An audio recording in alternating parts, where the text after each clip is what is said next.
Bonjour à tous et bienvenue à un autre épisode spécial de Juste Masso au championnat canadien de massage à Montréal. Nous sommes en compagnie de...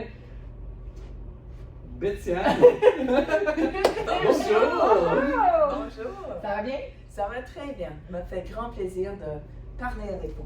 Yeah, merci! Bétiane est une des juges du championnat, donc on avait envie d'y parler parce que c'est un nom qui circule en massothérapie au Québec, ce nom-là. Fait qu'on était bien contente de pouvoir l'avoir sur notre superbe chaise cet après-midi. Alors, Betty, parle-nous un peu de toi. Tu pars de où? Tu t'en vas où? Pourquoi la massothérapie est arrivée dans ta vie? Fais-nous un petit CV. OK. Mais rapidement. Ben, je suis américaine. Je suis arrivée au Canada, à Montréal, pour danser avec les grands ballets canadiens en 1977. Hey, là, tu peux le dire que t'étais pas née. D'habitude, je dis tout le temps ça aux gens, ils disent, mettons, ça fait 23 ans, je dis, j'étais pas né. Mais la blague, c'est que j'ai 34 ans, alors j'étais né. Mais là, Non, là, les deux, on n'était pas nés. Non. Mais là, dans la danse, une carrière dont j'étais passionnée, j'ai eu beaucoup de blessures. J'ai eu une équipe de thérapeutes qui m'ont beaucoup aidé, dont une massothérapeute qui a fait la différence, qui m'a aidé énormément. Alors, ça vient le moment de arrêter. C'était une carrière assez courte. Alors, j'ai décidé de suivre la massothérapie parce que la massothérapeute m'a tellement aidé. Et aussi, les danseurs, on se masse entre nous. Alors, j'ai aimé ça. Puis le monde disait, tu me fais du bien. Alors, tu sais, une couple de choses comme ça. Et aussi, je vais dire ça parce qu'il y a peut-être du monde qui nous écoute, qui vont aimer entendre ce que j'ai à dire. C'est que je ne voulais pas aller à l'université pour apprendre tout, le science, puis le maths, puis tout ça, pour finalement avoir le droit de toucher, puis de me plonger dans une autre carrière.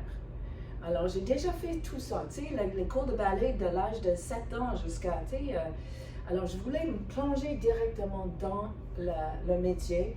Alors, j'ai suivi des cours, tu sais, j'ai suivi 400 heures de cours quand même, mais ça m'a donné l'intérêt, ça a ouvert une grande porte, puis j'avais de plus en plus faim. Qu'est-ce que je veux apprendre? Qu'est-ce que je veux ajouter à mon massage? Alors de là, j'ai étudié plus dans les recherches de qu'est-ce qui se passe. Alors j'ai comme rentré dans le métier, pas à l'envers, mais une façon qui était plus sentie, intuitive, créateur, créativité, et puis d'apprendre pourquoi ça fonctionne. Puis je suis toujours dans le pourquoi, puis wow, c'est cool, puis wow, encore plus. Puis les recherches sont de plus en plus, les recherches scientifiques, et puis c'est super intéressant, mais j'ai quand même 33 années d'expérience comme massothérapeute. Oui, ça mange jamais, ça, les années d'expérience. C'est ça qui fait c'est ce qui fait notre métier, c'est ce qui fait notre force. Oui. Aussi. Qu'est-ce que tu dirais qui est différent de la massothérapie d'il y a 30 ans à celle d'aujourd'hui? Est-ce qu'elle a changé? On souhaite que oui. Oui, mais il y a plus de... On est plus accepté. C'est moins la masseuse. C'est le mécompréhension de qu'est-ce que c'est. Et puis aussi, ça change que le massage n'est pas seulement une luxe aussi. Tu sais, le massage, c'est une des raisons aussi que je participe dans le championnat pour qu'il y ait un soutien dans l'importance dans la massothérapie de nos vies. Démocratiser un peu ce domaine-là, les gens ne connaissent pas ça. À chaque fois que nous, on travaille dans une clinique de physio, puis à chaque fois qu'on parle qu'on aide des gens avec la massothérapie, et non juste le massage, mais avec la massothérapie, souvent ils disent « Ah, je pensais pas que c'était ça. Ouais. Je pensais que c'était plutôt global, de la détente, tu sais, que ça se faisait dans le spa. Ouais. Mais non, c'est pas juste ça, c'est aussi ça, tu sais. Donc effectivement, le fait de se faire voir, de se faire connaître, de se faire comprendre de ce qu'on fait, je pense qu'on a intérêt à parler plus encore. Oui, et puis moi aussi, je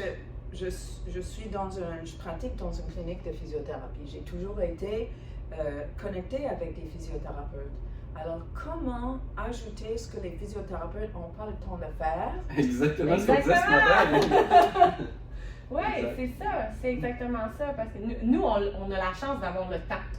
Oui, Les il y a une belle physiothérapeutes, complicité qu'on développe Mhm. qui est ici au Québec, on a plus que dans d'autres provinces et surtout, c'est pas comme ça aux États-Unis non plus. C'est comment aux États-Unis? C'est très séparé.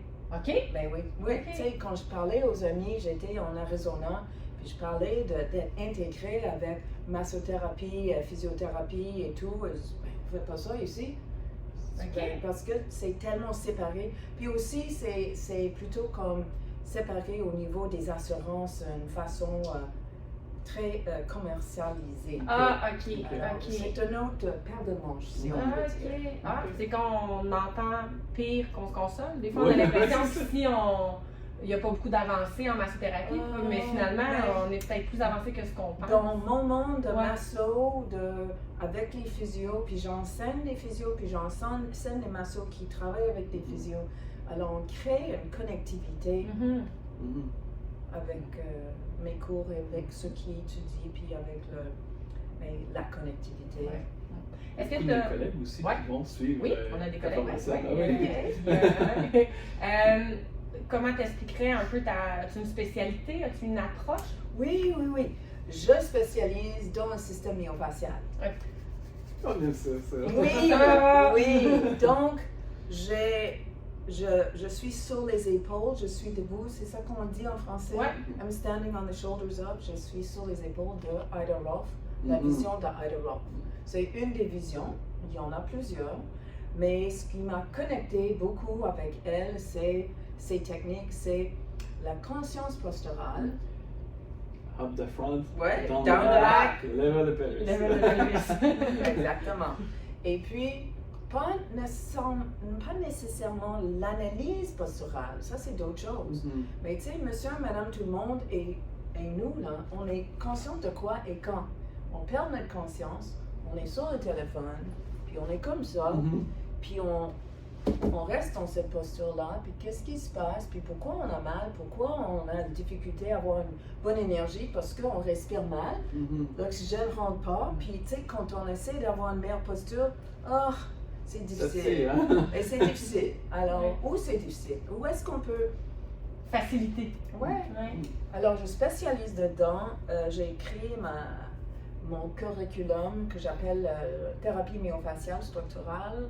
C'est 3 niveaux de cours intensifs de 3 jours. Et puis, j'adore. J'adore. T'as suivi toi le Moi, j'ai niveau un, suivi le niveau 1 justement? l'année passée, l'hiver passé, à Québec. Ah oui, Ouais. c'était Claire qui enseignait. Non, c'était toi qui enseignais.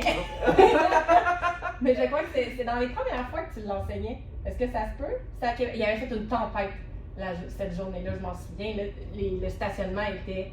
Mais là, Bon, en les- février dernier. Non, l'autre d'avant, en Non, je pense 2000. Ah, je suis pas mal sûre En que tout cas. c'était... En tout cas, Non, Claire, C'était ce cours-là. En tout en cas, tout cas, c'est cool. mais c'était le fun. C'était vraiment quelque Je chose. suis certaine, en tout cas. En tout cas, c'était quelqu'un. Mais j'ai suivi la formation. Excellent. Ça, Mais je c'est- suis là dans 2 semaines pour le niveau 2. Pour le niveau 2, c'est moi qui peux pas là. C'est moi qui peux pas. Mais ça fait Montréal, partie 2 de semaines plus tard. Ah, gars, je suis pas. C'est à ça que ça sert. C'est ça que ça sert. Non, non. C'est sur ma liste. Je dois le dire. L'année C'est sur ma prochaine. liste. C'est ça. Ouais. C'est sur ma liste. D'accord. Une question qu'on pose tout le temps aux gens qui ont beaucoup d'expérience en massothérapie. Comment tu vois la massothérapie dans les prochaines années? Comment tu l'espères, cette massothérapie? Est-ce qu'elle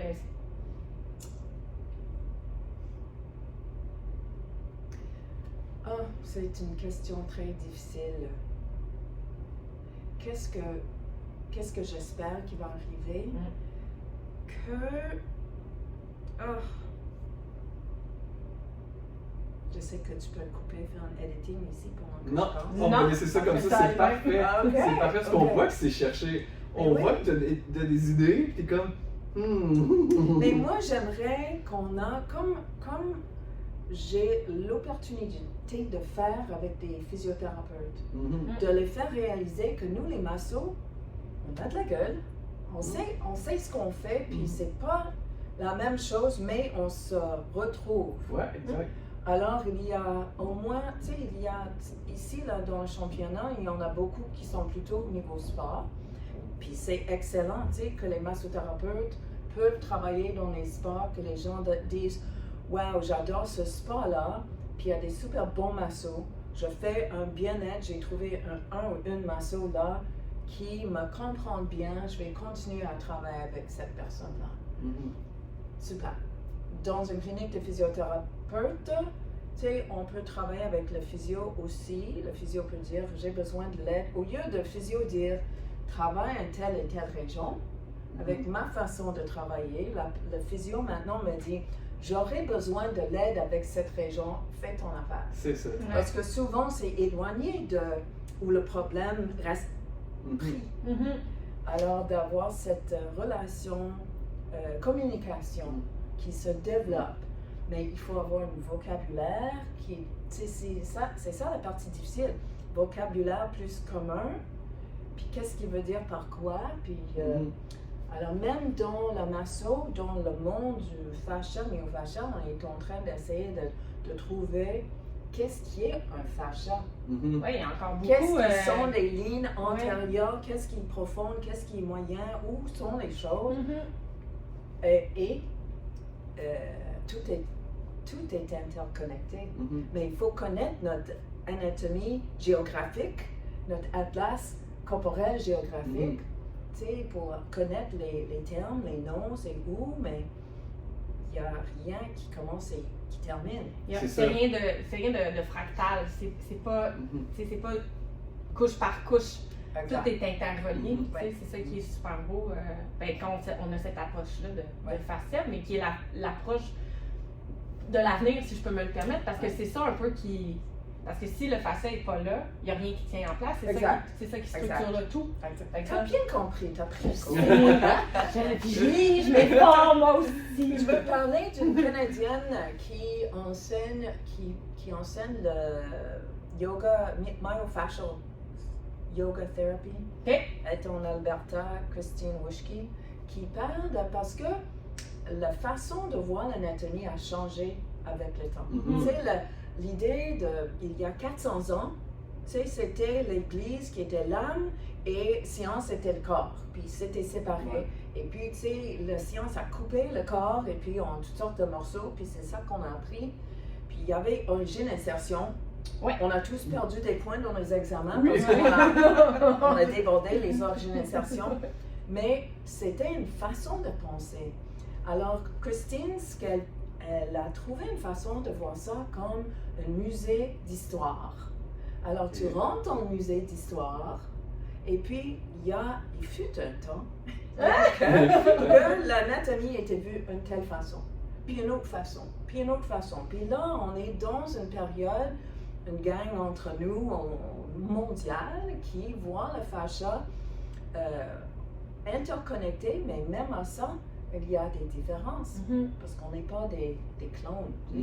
Mais la connectivité, la fluidité est maintenant sur l'exposition principale dans le musée. Oui, je suis d'accord, c'est une belle façon de l'expliquer. Mais c'est intéressant, alors merci Christine. Oui, c'est ça. Si on parle un peu du championnat maintenant, qu'est-ce qui t'a intéressé du championnat? Pourquoi tu t'impliques comme juge au championnat? Pour appuyer la massothérapie. OK. Oui. Parce que c'est vraiment pas assez célébré.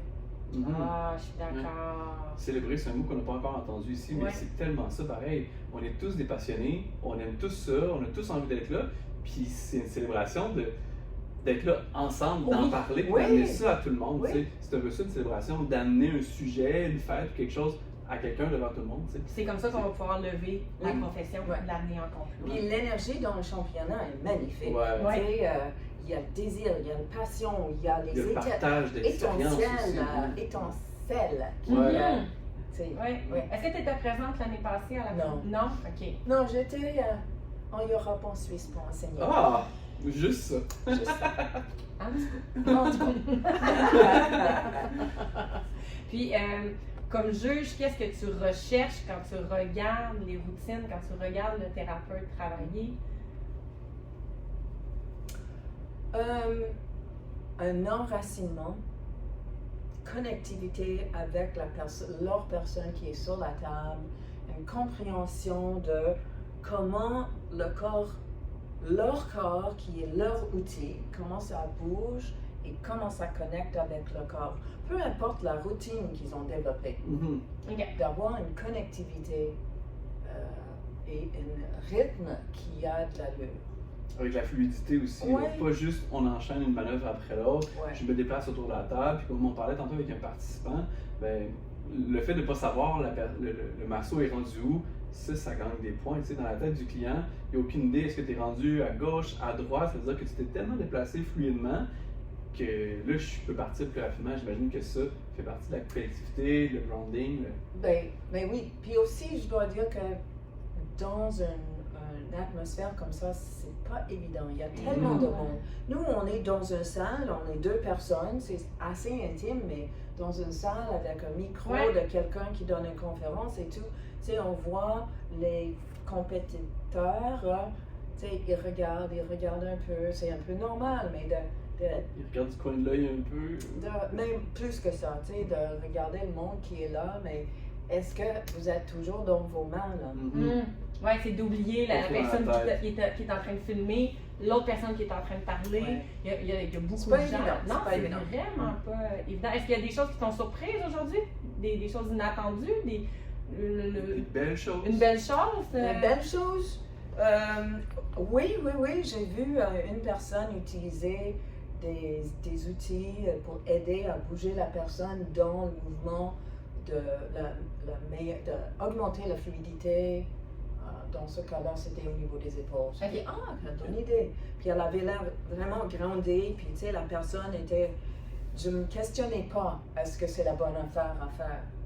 Tandis que d'autres personnes, je vois, ils font des mouvements, je dis, moi, j'aimerais pas le recevoir, puis je me demande la personne comment ils se sentent. Évidemment, c'est correct parce qu'ils ont déjà pratiqué, mais moi, j'étais pas assurée. Mais il y avait une personne, j'ai dit, quand tu t'imagines en train de recevoir cette manœuvre-là, tu te dis, ça, j'aimerais ça qu'on me le fasse. Puis il y avait une personne que je dis, j'aimerais prendre rendez-vous avec elle. Puis justement, est-ce que quand tu regardes ça, tu places tout le temps toi dans le receveur, tu sais, les critères que tu évalues, est-ce que c'est juste des critères techniques ou majoritairement, moi je voudrais ça, je voudrais pas ça? Oui et non. Parce que je suis très particulière. Tu sais, j'étais danseuse, j'avais beaucoup de blessures. Tu sais, je suis très picky en bon français. Oui, c'est ça. Utilisons les bons termes. De qui je laisse me toucher. Alors, je vois ça. Alors, j'essaie de me distancer un peu pour dire comment ils font les manœuvres. Pour moi, j'aimerais pas le recevoir, je dis le pourquoi pour moi, mais c'est pas pour moi, c'est le corps sur lequel ils traitent. Et je connais cette technique-là, ils font ça bien. Ils pourraient, un peu trop vite, un peu trop, il n'y a pas assez de bons phrasés. Alors je regarde, pas pour moi, mais le bien-être de qu'est-ce que la personne, je pense que la personne envisage de faire. Capable de déconnecter le moi j'aimerais ça versus si c'est bien exécuté, puis possiblement qu'il y a des gens comme ça. Mais il y en a, j'en ai vu comme ça doit faire du bien. Et nous pendant ce temps-là, on est comme oh! Est-ce que tu pratiques encore ou tu fais que de la formation tu pratiques encore? Oui, je diminue. Ma clientèle n'est pas heureuse de ça, mais je dois parce que je veux enseigner de plus en plus de thérapeutes manuels. Je dis thérapeute manuel parce que j'enseigne à plus que des massos. Masso, physio, TFIS, ostéo. Thérapeute du sport et tout ça. Oui. Mais être dans la salle de traitement, c'est comme un labo. Tu sais, comment je discute, comment j'écoute la personne. Les idées, c'est créatif tout le temps. C'est challengeant, je trouve, d'être avec un client parce que dans le temps donné, la personne, ce qu'elle te dit, tout est dans le présent. Ce que tu vas faire là, quand il va revenir dans le prochain rendez-vous, ça sera pas la même chose. Fait qu'à chaque fois, je trouve que d'un client à l'autre, pour la même pathologie, c'est complètement différent. Mais là, je trouve ça comme un moment détente de...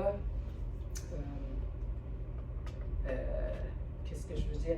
Mais créativité. Ouais, oui. La personne, oui, tu sais, qu'est-ce que la personne m'amène cette fois-ci? Dans mes notes, j'ai écrit que, est-ce que ça va être la prochaine? Tu sais, j'ai mis des notes, qu'est-ce que je pense que je ferai la prochaine fois.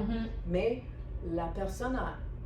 Est-ce qu'elle a intégré certaines choses? Qu'est-ce qui est changé? Est-ce qu'elle a enfin changé sa position de travail? Tu sais, est-ce qu'il y a des choses qui ont changé? Où est-ce qu'on va la prochaine fois? Alors, c'est jamais ennuyant. Oui. Exact. Ouais, Jamais plat.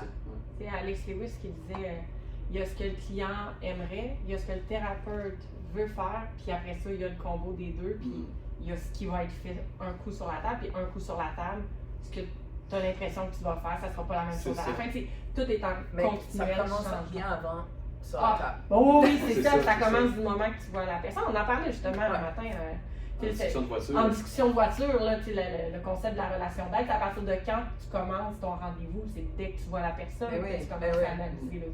Puis même pendant, tu sais, elle me dit, j'avais expliqué l'histoire d'une dame qui était venue me voir, puis qu'elle dit, je voulais pas de massage de détente, elle avait fait référence à un centre de spa ou quelque chose comme ça, puis elle dit, moi je veux du vrai gros massage, je veux du rentre dedans. Et plus on parlait, plus elle parlait du stress, puis que finalement elle voulait se faire flatter les épaules et tout ça, puis moi je fais pas ça d'habitude, je masse pas d'huile en fascia, en des petits choux, tu sais, je vais pas dans l'huile dans le dos. Et finalement, le fait de l'huile dans le dos, mais plus elle parlait, plus j'avais des nouvelles informations et plus je me disais, ok, c'est pas du tout ce qu'on pensait faire. Là. Donc même avant d'être couché sur la table, pendant les tests qu'on faisait, on a découvert qu'on n'allait pas faire ça. Puis rendez-vous d'après, on a encore fait plus d'huile, puis finalement, là, je vais faire un massage de détente. Non, c'est pas ce que je fais jamais. C'est ça. Mais pour elle, finalement, c'est ce qui lui plaisait, puis c'est ce qu'on a compris Mais entre elle et moi. tu l'as suivi dans ses démarches Oui. pour être capable de recevoir détente. Parce qu'elle pensait d'avoir un gros massage. C'est ça. C'est ça. Ouais. Tu sais, en fait, Bravo. ah, t'es bon, c'est tellement beau. Bravo à toi, Michael. Mais là, c'est pas ça. Là. On est là pour Non, mais tantôt, on a posé la question comment tu vois la massothérapie dans quelques années. Mais si on y va avec le championnat, comment tu vois ça dans quelques années? Là, actuellement, on est dans un salon avec l'esthétique. Comment tu vois ça, toi, éventuellement? Moi, je le vois à son propre championnat dégagé de l'esthétique. Je sais que le fait qu'on est ici avec l'esthétique, ça nous permet de naître. Hein? Alors, très grateful qu'on peut faire ça. Mais je pense qu'il y a certaines massothérapeutes qui s'impliquent pas à cause du nom esthétique qui est connecté avec. Les gens C'est peut-être autre plus sportifs, chose. thérapeutiques qui voient pas le... Et les gens, les massos qui travaillent avec des physiothérapeutes. Si, tu sais, le monde communique de la façon dont il communique. Donc, si on est seul dans notre propre bassin de championnat, puis qu'est-ce que ça veut dire? On partage nos connaissances. Exact.